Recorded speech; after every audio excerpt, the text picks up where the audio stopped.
Good morning. You listen to FloorDaily.net, and I'm Kemp Harr. I'm at Coverings the first day. It's in Chicago this year for the first time since 2009, and the first person I run into is my friend Donato Grosser.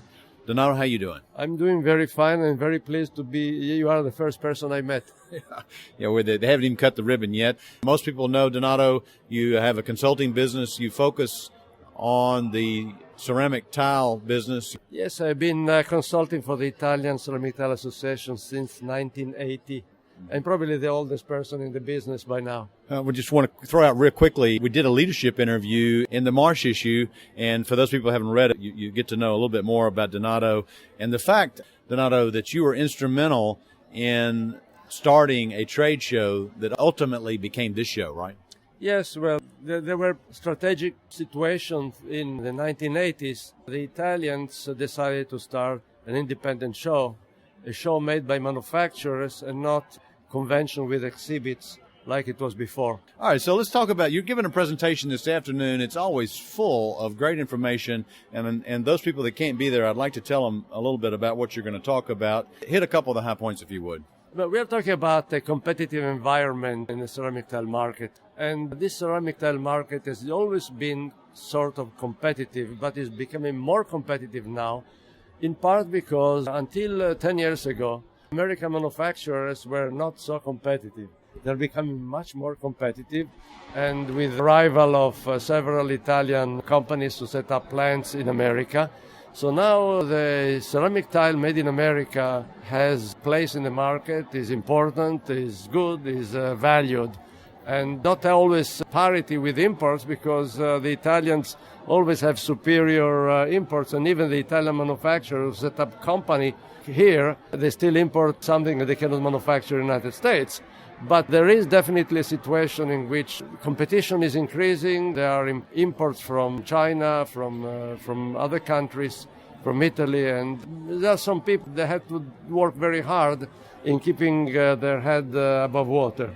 Yeah, let's talk about this Tennessee phenomenon. Most people that know the history of the tile market in Italy, there was an area called Sassuolo, and it's where all of the plants kind of got their start, and they shared technology, and it was a good place for resources. We're having that phenomenon now. As most people know, Crossville was the first company to come to Tennessee, but since that time, 30 years ago, a lot more companies have come, and in the last couple of years, we've had major announcements. Obviously, Dale Tile's built a plant. We've got Del Conca has built a plant. We've got recent news of Atlas Concord building a plant, and now even a Chinese firm is building a plant. So there's a good chance that there's going to be more supply than demand, even though the consumption of ceramic tile has actually been growing rather handsomely, wouldn't you say? Yeah, about 10% in the past year. 9-10%. Mm-hmm. See, so Tennessee is a phenomenon because ceramic tile is a kind of product that requires raw materials. And raw materials are heavy, sands and the proper material for ceramic tiles. And ceramic tile is made of clay, basically, plus other things. And you have to go where the clay is. You don't want to transport clay 1,000 miles away, which would make your product much more expensive. So that Tennessee is gifted with that kind of product, so people go to Tennessee. Mm-hmm. The same way people started the industry in Italy in Sassuolo because they were proper the clays. All right, so another phenomenon that I know you're talking about in this presentation, so you have all of this new supply, but you also have new competition. You have lookalike products. You can get an LVT that looks like tile, or even a laminate product that looks like tile. So that's also competing in the marketplace, right? That's another problem that ceramic tile manufacturers have, because now there is a lookalike competition, is strong competition. The only thing, there's a big difference. So because ceramic tile is a product that is much more resistant and is much easier to clean, does not get strained, does not get damaged. And finally, very, very important here, if you have a fire, ceramic tile won't burn and won't release any gases. Mm-hmm. And while anything is done with chemically done, it may not feed a fire, but will burn and release poisonous gases. So that is a consideration that people have to have if they want to be secure in their house. It's got a great sustainability story. It's waterproof. It's permanent. It actually has many more benefits than the lookalikes. But let's talk a little bit about your number one client and their success. They've actually had some good success. You were telling me a minute ago that the import numbers for Italian tile in area are actually up 19%, right? The past 2 months of the year are up 19%, which is extraordinary.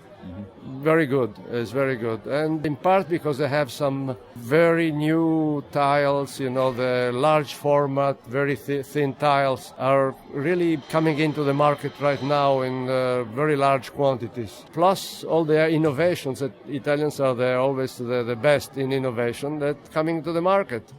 Well, it's innovation like large format and thin tile, but it's also art. I mean, you can look at ceramic tile and say, well, it's a surface, but the really key benefit of tile is it's a form of art. So what you get from Italy, some beautiful product, right?